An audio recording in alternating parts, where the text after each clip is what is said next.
7:40 on your Monday morning, back here with Bernie and Sid.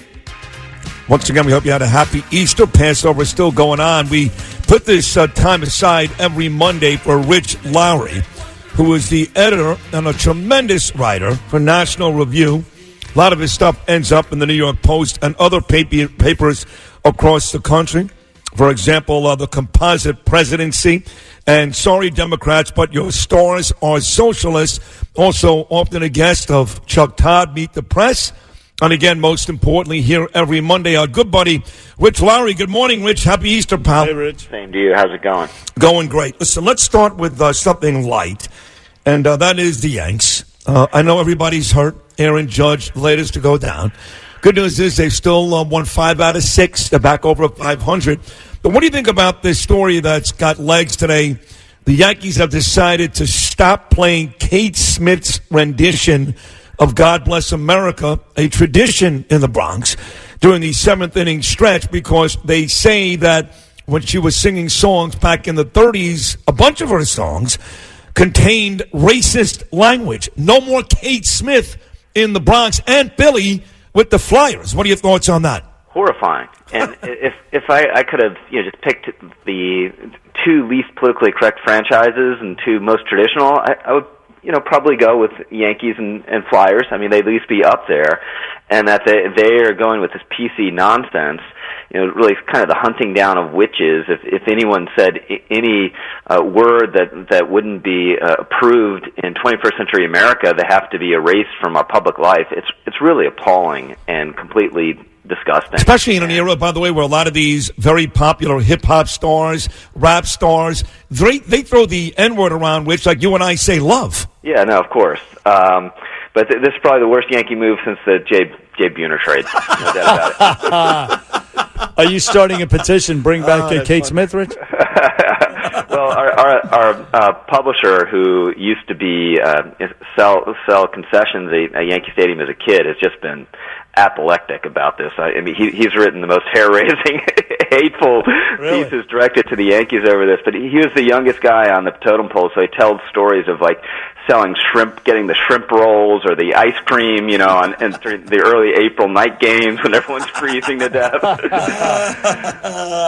So let's get to some of the serious stuff that Sid alluded to. Listen, right after after Barr wrote that summary when he got the Mueller report, you wrote that in retrospect, Trump was acting in an innocent way, but a typically over-the-top, combative, innocent way. And I guess you still stand by that? Yeah, I think that was at least the original reason he hated the investigation, and clearly was the reason why he fired James Comey, because Comey just wouldn't say he wasn't under investigation. And, this was a rational reaction in some respects. He saw it as a cloud over his administration. He saw it as limiting his flexibility if he wanted to deal with Russia. But then where it gets a little ambiguous is as the obstruction investigation goes on, then he's sort of trying to cover his tracks at times for his moves that might be interpreted as obstruction. So I think that gets a little more ambiguous. And as we discussed last week, it's pretty much the way we called it. Nothing on Collusion. Volume 1 is just a complete nothing burger.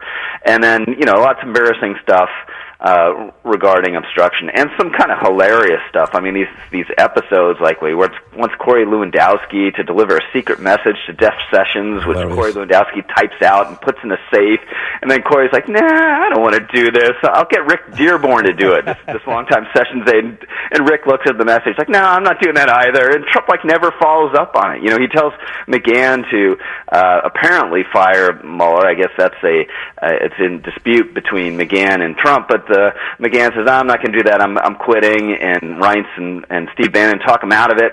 And then he sees Trump, the next day, and Trump doesn't even mention the episode. Yeah. So it's just lack of follow through, and none of this happened.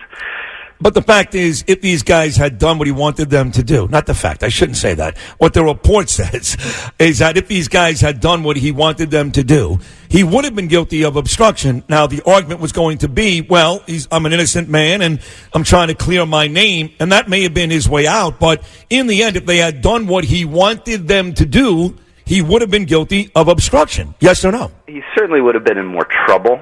Now, what they would argue, you fire Mueller, and it's not as though the investigation ends unless you completely shut it down. And that's where probably this crazy note to Corey Lewandowski would have been the closest to actually ordering the investigation to shut down, because he wanted Corey to tell Sessions to make the investigation all forward-looking about election interference, not looking back. So that really would have shut down what they were doing. But nothing came of it. It's a little bit like when Nixon near the end was raging to Henry Kissinger all the time. It was like, Henry, we need to bomb Cambodia into the Stone Age, tomorrow, and Henry would take, notes assiduously, and then of course do nothing about it, and then Nixon wouldn't mention it the next morning. So is Nixon guilty of a war crime, by saying that out loud? Right. And that's where a lot of this stuff is. Kind of like the movie The Minority Report with Tom Cruise. They started arresting people for thoughts in their head without action. Yeah, so he had all sorts of impure intentions with regard to this investigation. But is that really a crime? And I would say it's not. And I just think this whole exercise was absurd. And I think Mueller is blameworthy for not. It appears, just the way Volume 1 reads, he knew he didn't collude with Russia a long time ago, and he really should have issued, if that's the case, an interim report to kind of bleach the poison out of this notion that Trump was a traitor. And actually, if he had done that, Trump actually may have behaved better with regard to the rest of the investigation. And the other thing that's weird is, Trump's raging against the investigation, plotting against it, but then his White House is fulsomely cooperating. The White House counsel talks to the special counsel for 30 hours, hands him all his notes. The White House hands over more than 1 million documents. It doesn't assert executive privilege.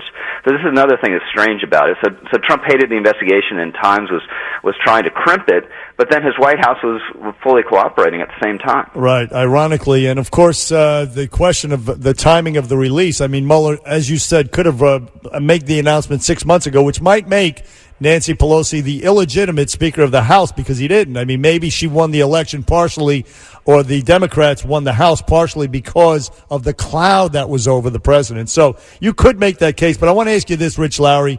Adam Schiff, the not very bright Jerry Nadler, Maxine Waters, Da Nang, Dick Blumenthal, and the media. They got everything wrong. The collusion thing, they had hard evidence. He's going to jail. He's going to be impeached. They were all wrong on it. So where's the accountability, the contrition, or is just never mind good enough? None. It's amazing. I don't think there's ever been such a big disparity between so many people being so wrong and no one actually saying, I was wrong. Well, did you watch the coverage on Friday? I did. I watched MSNBC. I watched CNN. They don't think they're wrong. No. They are convinced that Donald Trump tried to commit obstruction. They're not wrong. But collusion, though. No, obstruction, not collusion. Yeah, obstruction. They've all moved on to obstruction. Right. But they're all obsessed with collusion, and they told us the darkest things were going to be discovered on collusion. And I said a lot during this whole episode. I think that there wasn't collusion. I think that's preposterous.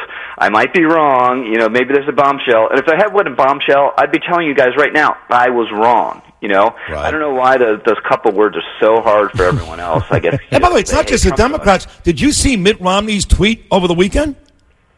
I saw his statement. Yeah, his statement. Yeah. Mitt Romney just blasted Donald Trump. On obstruction. Blasted him on obstruction. So they're not apologizing because as far as they're concerned, that report did say that Donald Trump committed obstruction. But not collusion. But not collusion, right. Yeah, well, I think what Romney is really saying was blasting the dishonesty. And it is sort of astonishing, how often Trump wasn't telling the truth or wanted people around him to cover for him for not telling the truth. But that's a moral indictment. It's not a legal indictment. And sadly, it's not something that's new to anyone. Right, especially with Donald Trump. Hey, talking about the other side, though, Wednesday, Joe Biden will officially announce he's in. And I did see some early state numbers today. In Iowa, he's waxing Bernie Sanders, up 11 points. In New Hampshire, he's killing Bernie Sanders there, too, up 9 points. So it looks like Biden enters the race on Wednesday as almost a runaway favorite. Well, definitely the poll leader with separation from the rest of the field. Bernie's in second pretty much everywhere, but Bernie's closer to the rest of the field than he is to Biden. Right. So it's a real polling lead. But the huge question is just, what does it mean? Is that just name ID, or is that a real commitment to Joe Biden? Is Biden leading in the sense that Jeb Bush was in polls early on, and then just had lost a step and wasn't in tune with his party, or is a sign that they're desperate to beat Trump and will go with Biden? I don't know the answer to that. I feel it's a little Jeb-like, but I can't be certain. Sleepy Joe, listen, I like Joe Biden. Honestly, I think he's going to get eaten up by his fellow candidates in the Democratic primary. I think they're going to slaughter him, and he won't even make it to the convention. That's my opinion. It's quite plausible. But he's banking on the fact that there are a lot of Democrats out there who aren't on Twitter. They aren't on woke. They're kind of traditional Democrats who haven't gone crazy. Gone crazy. Unwoke. I love it. All right, Rich, head down to the batting cage at some point this morning, because if this continues, Yankees may need you. I would strain an oblique in my first swing. So. Very good. Rich Lowry, as always, terrific job, buddy. Keep up the great work on the Nat Review. Thank you so much. All right. Rich Lowry here every Monday at 7:40. We'll take a short break talking about strained oblique muscles and a must-win for the Brooklyn Nets tomorrow night. The Blitz is next.